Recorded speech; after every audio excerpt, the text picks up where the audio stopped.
ইয়া জাল জালালি ওয়াল ইকরাম 111 বার পরে পানির মাঝে ফু দিয়ে ওই পানিটা যদি আপনি ঘরের আশেপাশে ছিটিয়ে দেন অথবা গড়ে ছিটিয়ে দেন, এটার কি উপকারিতা হয় আপনি কি জানেন? জানলে এই আমলটা করতে কখনো আপনারা ভুলবেন না। সম্মানিত হাজিরিন, ইয়া জাল জালালি ওয়াল ইকরাম এটা গুরুত্বপূর্ণ একটি দোয়া। এই দোয়াটা পড়লে আল্লাহ পাক রব্বুল আলামিন আপনার মনের আশা কবুল করেন। এই দোয়াটার ভিতর অনেক ফজিলত রয়েছে, এই দোয়াটার ভিতর অনেক বারাকা রয়েছে। এই জন্যেই যেহেতু এই দোয়াটার ভিতর অনেক ফজিলত, অনেক বারাকা, এই জন্য এই দোয়াটা কখনো আপনারা মিস করবেন না। সম্মানিত হাজিরিন, উলামায়ে কেরাম তারা আমাদেরকে বারবার সাজেস্ট করেন।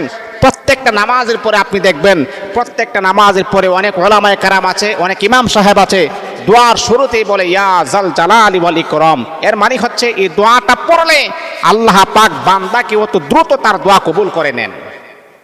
তাহলে এই দোয়াটা যদি আপনি 111 বার পরে পানির মাঝে ফু দিয়ে ওই পানিটা যদি ঘরের মাঝে ছিটিয়ে দেন, ঘরের আশেপাশে ছিটিয়ে দেন, তাহলে কি হয়? 1 নাম্বার হচ্ছে আপনার ঘরের ভিতরের অশান্তি আমার আল্লাহ দূর করে দেন। অশান্তি দূর হয়ে যায়, আল্লাহ পাক ঘরের ভিতরে শান্তি, রহমত, বরকত আমার আল্লাহ নাজিল করেন। এটা হলো 2 নাম্বার। 3 নাম্বার হচ্ছে সংসারের অভাব অনটন আমার আল্লাহ দূর করে দেন। ইয়া জাল জালালি ওয়াল ইকরাম 111 বার যদি আপনি পড়তে পারেন। এই আল্লাহ তাআলার বান্দা 4 নাম্বার হলো অসুস্থতা দূর হয়ে যায়। যদি আপনি 111 বার যদি ইয়া জাল জালালি ওয়াল ইকরাম পরে পানির মাঝে দম করে যদি ঘরের মাঝে আপনি ছিটিয়ে দিতে পারেন, তাহলে অসুস্থতা দূর হয়ে যায়। যারা ঘরের ভিতরে অসুস্থ আছেন আল্লাহ পাক রব্বুল আলামিন তাদের অসুস্থতা দূর করে দেন।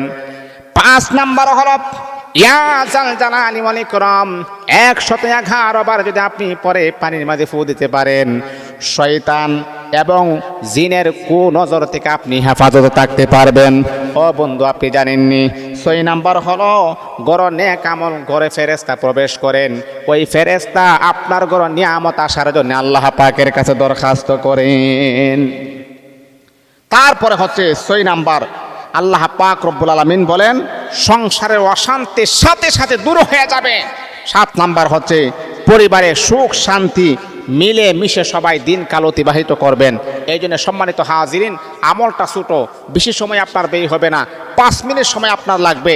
111 বার পরে পানির মাঝে ফু দিবেন, এই পানিটা ঘরের ভিতরে ছিটিয়ে দিবেন, ঘরের আশেপাশে ছিটিয়ে দিবেন, আল্লাহ পাক দেখবেন ঘরের ভিতরে শান্তি নাজিল করে দিবেন।